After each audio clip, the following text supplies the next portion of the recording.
Montana Territory, early spring of 1876. The wind carried the last of winter's bite, and the snowmelt ran like silver veins through the cracks of the high plains. Silas Jennings reined in his horse when he saw the smoke.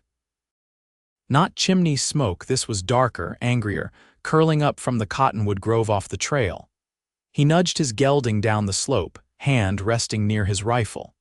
He had been heading back to his ranch after trading in Fort Benton, but smoke like that never meant anything good. As he got closer, the shape of a wagon came into view, turned over, splintered. A trunk lay open, clothes scattered across the dirt. A woman was crouched beside it, one arm wrapped protectively around a small child while another child clung to her skirt. She looked up when she heard Silas's horse, her face streaked with soot and blood. "Get back," she shouted, her voice shaking.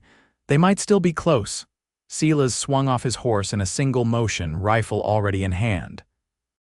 "Where'd they go?" "Down that ridge," she said, pointing with a trembling hand. "3 of them took what they could carry." Silas scanned the horizon. The dust trail was faint but visible. He looked at the woman, then at the 2 children, 1 girl, maybe 5, and a boy barely walking. "Stay here. If anyone else comes, fire this." He handed her his revolver and turned without waiting for her answer. The bandits did not get far. Silas tracked them by broken branches and fresh hoof prints. He found them arguing over a bottle and the woman's belongings near a dry creek. Quick and clean, Silas took them down. 2 shots, then a third. One tried to run. He did not make it far by the time Silas returned. The woman had gathered the children and was trying to upright the wagon, her hands raw.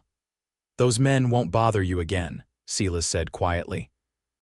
She turned to him, face pale, eyes wet with relief. "Thank you, you hurt?" he asked. "No, just shaken." She picked up the boy, who had started to fuss. "They came out of nowhere. I thought they were just passing riders," until Silas touched the brim of his hat. "You do not have to explain." She nodded and took a breath. "My name is Beatrice O'Dell. This is Ada," she said, gesturing to the little girl, "and this is Amos. Their father left before Amos was born." Silas nodded. "Silas Jennings. I have a ranch about half a day west of here." Beatrice looked at the broken wagon and the snapped axle. "We were heading to Helena. My cousin said she could help us find work, but she trailed off." "You are not getting far with that wagon," Silas said, eyeing the damage. "Come with me. You and the children can rest up. Once you are steady, I will help you get where you need to go." Beatrice hesitated. She looked down at Ada, whose face was smudged with ash. "I do not want to be a burden." "You are not," he said firmly. "And I do not leave good people stranded." Beatrice nodded once. They rode together in silence for a while. Beatrice cradled Amos in the saddle in front of her, while Ada rode with Silas, holding tight to his coat. The little girl's head rested against his back. Something about the weight of her trust curled inside him. The Jennings ranch sat in a quiet valley, ringed by pine and low blue hills. A small barn, a corral, and a weathered house with smoke coming from the chimney. Beatrice's shoulders eased as they approached. Inside, Silas laid out bedrolls by the hearth and set stew bubbling. Beatrice fed the children, then helped clean up, moving with practiced care. The quiet between them was not stiff, it was tired, honest. That night, Silas stepped out to check the horses. When he came back inside, Beatrice was sitting by the fire, her hands resting on her lap. "I do not know how to thank you," she said. "If you had not come along, you do not have to," Silas said. "I am just glad I was close enough to help." She looked at him, her eyes reflecting the firelight. "You are kind," Silas shrugged. "Most days I am just stubborn." A faint smile touched her lips. The next morning, Ada followed Silas around the barn like a shadow. He showed her how to brush the horses, how to feed the chickens. Beatrice watched from the porch, Amos tucked in her arms, his small fingers curled in her shawl. "You are good with children," she said later as they hung sheets to dry. "I had nieces once," he said quietly. "My sister back in Illinois, she died in the fever." Beatrice met his eyes. "I am sorry," he nodded. "You have done right by your 2, that shows." Beatrice looked down at the clothespin in her hand. "Sometimes I wonder if I am enough. "You are," he said. No hesitation, she looked up, surprised, but she did not argue. That evening, Silas found her standing near the corral, arms folded against the chill. "Storm's coming," he said, glancing at the clouds. "I felt it in my knees," she said, half smiling. "My mother always said I had farmer's bones." Silas looked at her. The wind lifted her dark hair. She was tired but strong, worn but not broken. "You can stay," he said. "As long as you want, there is room here." Beatrice's breath caught just a little. "Why are you doing all this for me?" He looked at her, steady. "Because you deserve better than bandits and broken wagons and being left behind." For a moment she said nothing, then she stepped toward him. "Thank you, Silas." He nodded once, his throat tight. "You are welcome, Beatrice." They stood there, the sky heavy with the promise of rain, two people who had both lost things, but maybe, just maybe, had found something else worth holding on to. The storm broke before dawn. Rain tapped the roof soft at first, then harder, until it washed through the valley in sheets that turned the trail to mud and sent the horses pressing close to the barn walls. Silas rose early, boots quiet on the floorboards as he poured water from the kettle into a tin basin. He didn't light the lantern. The fire's glow held enough light to see by. When Beatrice stirred from the pallet near the hearth, her blanket slipped from her shoulder. Silas turned his gaze back to the window, giving her a moment. She wrapped Amos tighter to her chest and stood, steadying herself with one hand on the table. "I can help with morning chores," she said, voice hushed so as not to wake the children. "You do not have to," Silas replied. "I know. But I want to."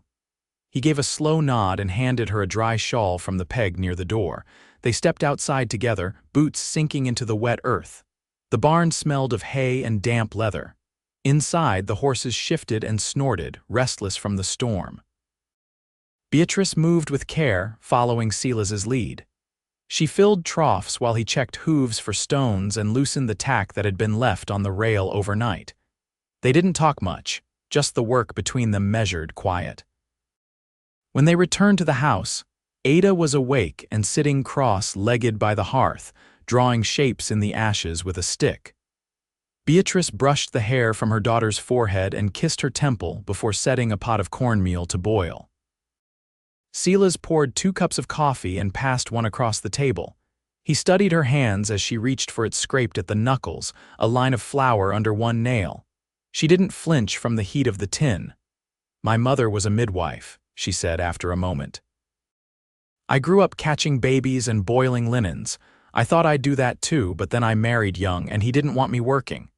Silas sipped his coffee, letting the warmth settle in his chest. "You miss it." "Sometimes," she said. "I liked helping women. Like knowing what to do when others panicked, but I never could keep still long enough for schooling." He leaned back in his chair. "You do not strike me as someone who waits around to be told how things are done." That made her smile. "Only when I have to." Later that morning, with the rain easing into a mist, Silas hitched the wagon and drove into the low timber stand where wind had brought down a few trees the month before. Beatrice rode beside him, Ada nestled between them under a wool blanket. Amos stayed home, napping under the eye of an old ranch hand, Elias, who'd come by every few days to help with fence repairs and feed. As they loaded the wagon bed with cut wood, Silas glanced toward Beatrice, who had her sleeves rolled to the elbow and was lifting branches heavier than most men could manage. "Your hands weren't meant for sitting still," he said. "No one's are," she replied, wiping her brow. "But some folks get used to doing nothing. You didn't. I couldn't, not with mouths to feed." They worked until the wagon was full, then rode back with the wheel rims cutting deep through the wet soil. On the way, the sun broke through the clouds, casting gold over the ridge. Beatrice turned her face toward it and closed her eyes. "I haven't seen sun like that in weeks," she murmured. "Spring's pushing through," Silas said. "You can feel it if you stand still long enough." She opened her eyes and looked at him. "You always talk like that," he shrugged. "Only when there's someone worth listening." That night, after the children had gone to sleep and the fire had burned down to coals, Beatrice stayed at the table, mending a tear in Ada's dress. Silas sat nearby, oiling the hinges of a saddlebag that had seen better years. "You ever think about starting again?" she asked. Silas didn't look up. "I tried. After the war I went back east, stayed with my uncle for a season, worked his land, but I didn't sleep right, couldn't stand the sound of wagons rolling over cobblestone. So I came west. Did it help? Some," he said. "Still get nights where the dark presses in too close, but I've made peace with most of it." Beatrice tied off her thread and set the dress aside. "You don't talk like a man with peace." He leaned back, thoughtful. "Maybe I've just got more to say now that someone's listening." Beatrice reached for her cup, fingers brushing the rim. "You think your peace could make room for more than just you?" Silas looked at her then, long and steady. "I do," he said. Outside, the wind had quieted. Inside, the coals glowed like the last light of something old giving way to something steady, something just beginning. By the second week, the land had begun to soften. Snow still clung to the shadowed edges of the pasture, but the creek behind the barn ran clear and fast, no longer choked with ice. The hens had started laying again. Ada gathered the eggs in a willow basket Silas had mended for her, her boots mudded to the ankle. Beatrice stood at the kitchen table, sleeves rolled as she kneaded dough with practiced rhythm. The window beside her had been opened an inch to let the warmth in. Amos dozed in a cradle Silas had built out of pine slats and old rope, the curve of his cheek flushed with sleep. "You always work this hard?" Silas asked from the doorway, wiping his hands on a rag. Beatrice didn't glance up. "It's the only way I know how to keep from thinking too much." "What do you think about?" "Things I can't change." She turned the dough and pressed into it with the heel of her palm. "Sometimes I think about how I might have done things different. But then Ada laughs or Amos finds his thumb and I remember none of it's worth trading." Silas leaned against the frame. "You ever get time for yourself?" "Not since I was 16. She looked up, her brow damp. "I used to walk the river on Sundays. Just me, a tin of bread, and a book I never finished. You can do that here when you're ready." "I wouldn't know what to do if I had the whole day free, maybe rest." Beatrice's eyes softened, but she didn't answer. That evening, Silas brought in a pair of cedar chairs he'd hauled down from the loft and brushed clean. He set them under the eaves, facing the low hills. "I figured you might want a place to sit when the children are down." Beatrice stepped out after sundown, pulling her shawl tight. The chairs were simple but sturdy, the wood still fragrant. She sat, unsure at first, then let her shoulders settle. "You're not what I expected," she said after a while. "Most folks say that. I mean it. You live alone, but your place is kept. You speak plain, but you watch everything. You listen." Silas rubbed his jaw. "I never took to noise." "Neither did I." A long quiet unfolded between them, broken only by the scrape of wind through the dry grass. "Before I left Illinois," she said, "I sold the last of my mother's books. I didn't want to, but the children needed boots. You remember any of them?" "Some. There was one that had a woman who refused to marry the man who saved her. She said she needed to find her own way first." Silas let his hands rest on his knees. "Did she?" "She did. And then she came back." He nodded slowly. "Sounds like she knew what she wanted." "She did. After a while." The moon climbed the edge of the ridge, pale and full. Inside, Amos stirred and Beatrice stood. "Go on," Silas said. "I'll take first watch on the fire." She paused at the door. "You were right, about the chairs." In the days that followed, Beatrice took to walking the edge of the pasture each morning, Amos bundled to her chest, Ada skipping ahead. She said little, but her steps grew lighter, her spine less guarded. Silas watched from the fence line as she paused to listen to the birds or knelt to show Ada a nest tucked under a scrub branch. One afternoon, as Silas repaired the north fence post, Beatrice came down the slope carrying a bundle of wild onions. She knelt beside him and set them between his tools.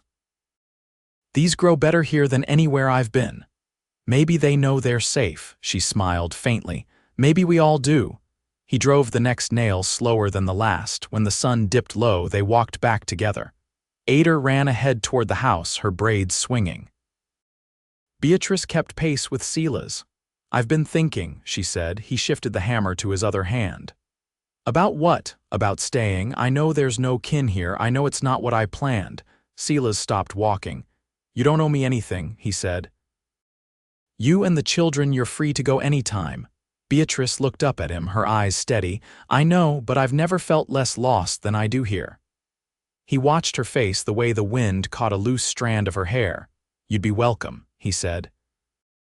"All three of you?" She nodded once, then turned toward the house. Silas followed, his chest tight with something he hadn't let himself name until now. That night, as the fire burned low and the children slept, Beatrice stood by the window, watching the dark settle over the land. "If I stay," she said, her voice low, "it won't be just to rest. I can work, plant a garden, teach Ada her letters. I can help build something." Silas rose from his chair and crossed the room. He stopped beside her, a hand's breadth between them. "I'd be proud to build it with you." She met his gaze, her breath catching. "I'm not afraid of hard things," she said. "Only of not being wanted." "You are," he said. "Every day you're here more than the last." She reached for his hand. He took it without hesitation. The wind outside grew still. Inside, the warmth held. Nothing rushed, nothing uncertain, and for the first time in years, both of them knew they'd found ground worth standing on.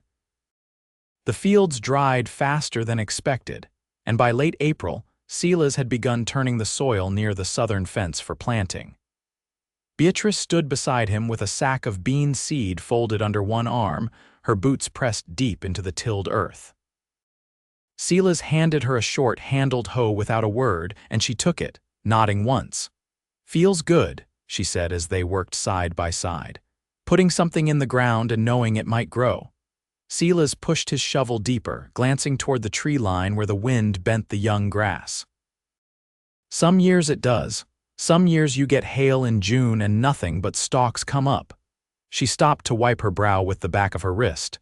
"Then I guess we hope for one of the better years." He studied how she stood, feet firm, hands steady. "You strike me as someone who makes her own luck." "I've had to, but I'd rather share the weight now." Silas paused. "You mean with me," Beatrice didn't look away, "if you'll have it." He leaned on the shovel handle. "Then I'll carry it with both hands." They worked in rhythm until the sun dipped low enough to cast their shadows long across the furrows. Ada called from the porch, her voice bright with news about a bluebird's nest in the rafters. Beatrice handed Silas the canvas sack, then headed toward the house, her skirt hem caked in dust. That evening, Silas set a saddle aside in the barn and found her standing near the fence, arms folded as she watched the last light catch in the creek's curve. "You've been quiet," he said. "I was thinking about the road behind us," she said, "and how strange it feels not to look over my shoulder." He joined her at the rail. "You ever think about sending word to your cousin in Helena?" "I did," she said.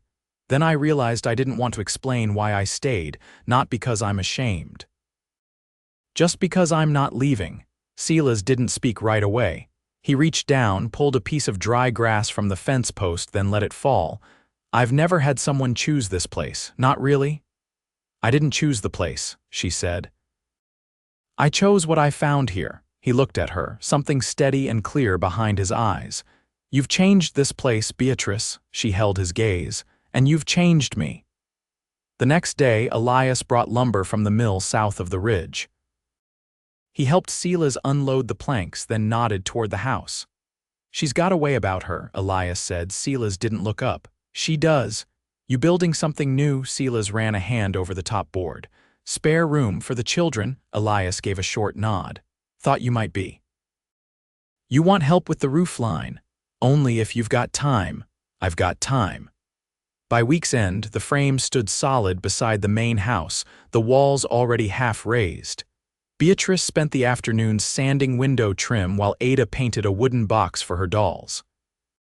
Amos watched from the porch with a piece of biscuit in each hand. Late one evening, Beatrice stepped into the new room and ran her fingers along the wall studs. Silas stood behind her, arms crossed loosely. "You built this fast," she said. "I've been thinking about it a while." She turned to him. "You didn't ask." I didn't have to, he said. Not after the field. Beatrice stepped closer. You're not a man who says more than he means. No, he said, and I mean this. She reached for his hand. He took it, fingers rough and warm against hers. I want this, she said. The work, the dirt under my nails, the nights quiet enough you can hear the frogs from the creek. I want you, not out of need, out of knowing. Silas cupped the side of her face, his thumb resting just beneath her cheekbone. Then I'll spend every day giving you a reason to stay. She leaned into him, the weight of the past slipping off like dust in rain. The wind shifted outside, soft through the budding trees. Inside, the walls held warm, and in that new room, a life already waited to be lived. The last frost passed without fanfare, leaving the earth pliant and ready. On a morning threaded with birdsong, Beatrice stood beside the cabin's new addition, brushing sawdust from her apron as Silas drove the final nail into the doorframe. His shoulders rose and fell with the effort, shirt damp at the collar. When he stepped back to gauge the door's swing, she tilted her head. You always build to fit the person, she said. He wiped his hands on a rag. Only when I know they're staying. Beatrice ran her fingers over the smooth edge of the trim. I never thought I'd live in a place that had space made just for me. Silas set the hammer down and turned toward her. I didn't make it for you alone. It's for all three of you. For the days ahead. She looked past him, to where Ada played in the grass with a handful of twigs fashioned into dolls. Amos sat on a quilt under Elias's watchful eye, tugging at the hem of the old man's coat while Elias chewed a sprig of sage and pretended not to mind. I want to be married, she said quietly. Not for safety, not because I'm supposed to. I want something built with care, like this room, like how you've built your days. Silas didn't speak at first. A breeze stirred the edge of his collar and he stepped closer, his voice low. I've lived with empty rooms and quiet land. I can't say I always liked the silence, but I made peace with it, until you filled it. Beatrice met his eyes. Then let's fill it together. They waited until Sunday. Elias offered to watch the children, claiming he'd had enough fence repairs to last 2 winters, and that it was time someone else made the decisions for a change. They rode into town with the wagon hitched and the children bundled in the back, tucked between a basket of bread and a quilt Beatrice had stitched on long evenings. It was a small gathering, a preacher who used the mercantile's back room for sermons, a few curious neighbors, and a widowed woman named May who brought a jug of wild plum cordial and kept her eyes damp the whole time. Beatrice wore a dress the color of river clay, her hair braided back with a strip of muslin. Silas wore his cleanest shirt and boots he'd oiled the night before. They stood beneath a cottonwood tree just beginning to leaf, and when the preacher asked if they came freely, they both answered without pause. Afterward, Ada tugged at Beatrice's skirt and whispered, "Does this mean we're staying forever?" Beatrice crouched to meet her daughter's eyes. "It means we've already started." The wagon ride home was quieter. Amos slept against Beatrice's chest, and Ada leaned against Silas's side, thumb tucked in her mouth. Beatrice's hand rested over Silas's on the reins, the warmth of her palm steady. That evening, Beatrice walked the fence line alone while Silas brought in the horses. A sliver of moon hung low over the hills, and the scent of damp soil clung to the air. When Silas joined her, she didn't speak, just reached for his hand and led him back toward the house. They sat on the porch while the children slept, the lantern inside casting a soft glow through the window. Beatrice rested her head on Silas's shoulder. I used to think peace was something people made up, a word to keep them walking when they were tired. Silas brushed a curl from her cheek. And now, I think it's something you build nail by nail, step by step, with someone who sees the same horizon. They stayed like that until the fire inside burned low and the night air cooled. Over the following weeks, the land gave itself to them. Beans pushed through the soil, and the hens nested without fuss. Ada learned to read names from the back of a seed packet, and Amos took his first steps between the porch rail and Beatrice's outstretched arms. Silas built a bench beneath the pine tree that shaded the western edge of the pasture, and some evenings they sat there until the bats came out. One morning, Beatrice brought out a folded quilt, one she hadn't shown before. The stitching was uneven in places, the colors faded. She laid it across the foot of their bed. "My mother made it," she said. "Carried it in a wagon from Missouri. I thought it was too worn to keep, but I was wrong." Silas ran a hand over the fabric. "It belongs here." "So do I," she said. Years passed. The house grew not in size, but in weight. In memory, Beatrice taught Ada to sew the way her mother taught her by firelight, with patience and strong thread. Amos grew lean and sun-browned, always with a slingshot in one pocket and a question on his tongue. Silas farmed with less urgency and more care. He watched the land like a man no longer waiting for what might go wrong, and Beatrice, she laughed more. She sang to herself when she shelled peas or boiled lye soap. She read aloud from a book Silas found in a general store 2 towns over, her voice steady, her face lit by the lamp. They never spoke much about the road that brought them together. The broken wagon, the bandits, the fire. It was part of them, but never the whole. One spring evening, Silas stepped onto the porch and found Beatrice already there. The sky above them stretched wide and gold, the hills darkening at their edges. "I planted more than we needed this year," he said. "Then we'll have enough to share." He sat beside her, their hands resting together, fingers folded like roots. The wind picked up, warm and full of grass. Behind them, the house held the sound of a sleeping child. The land, once quiet and waiting, now answered back in full. And for the rest of their years, they kept building days, love, and quiet certainty until the land they stood on no longer felt borrowed, but theirs in every way that mattered.